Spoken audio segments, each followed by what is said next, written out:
guys, and welcome to another ant video. In today's video, I will be introducing yet another colony to add to our collection. They are a small yet fast-growing Monomorium species. My colony has so much brood and multiple queens. I can't wait for them to explode and get to the thousands. I am not sure just what specific species the colony is. Monomorium species can be pretty hard to ID because they can look like a very similar black color. Whatever the species are, just look at all their brood. They currently are producing more and more eggs and already have hundreds of pupae and larvae.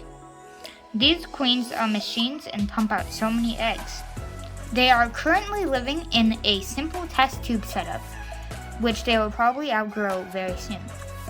I have added an additional tube for them to grow into once all of that brood hatches, so they can expand into another tube. Their outworld right now is very simple, just a little soil that the colony was in at the time I collected them. Don't worry, this is only about 1/4 of the colony I collected.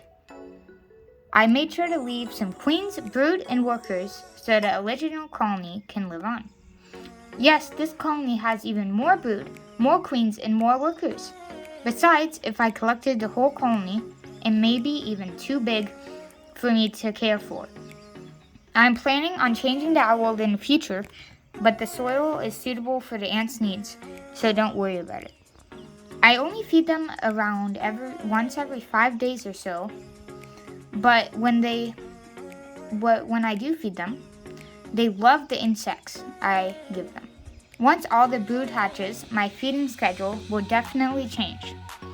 They have access to sugar at all times from a liquid feeder filled with red nectar. I get this hummingbird nectar, and it is a very easy buy and pretty cheap, and it is good for ants.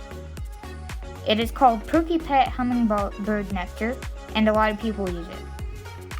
For ants, only the queen and larvae require protein, like insects, meat, chicken or beef, or for some species, even seeds. The queen or queens need protein to produce eggs, and without protein, their larvae won't develop. The workers require sugar like nectar, sugar water, or honey to get their energy. In general, most Monomorium species grow on the faster side and can make massive colonies. Usually, smaller ants can make the largest colonies and grow faster. Smaller ants take a shorter time to develop into the worker, so that means they grow faster. The reason why they create larger colonies is that there is bound to be more and more deaths as the colony gets larger. Since smaller ants develop faster, the new workers that hatch are able to keep up with the death rate of a larger colony, which is why they can make more and more workers than deaths and slowly grow in worker counts. There comes a time when the death rate is even with the worker production, which is why an ant colony just doesn't keep growing forever. My Monomorium colony in particular has around 200 workers, so they still have a long way to go until they hit their peak. Let's hope that I can keep this colony alive until they hit that peak, and one day I can have a massive Monomorium colony to share on this channel. With that should wrap up the video. If you enjoyed, please like the video. If you're enjoying my channel overall, please subscribe and put notifications on if you want updates.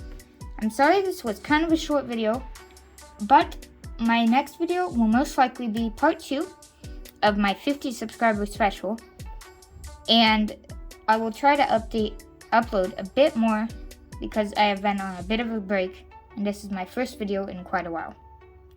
Thank you for watching today's video until the end, and peace out.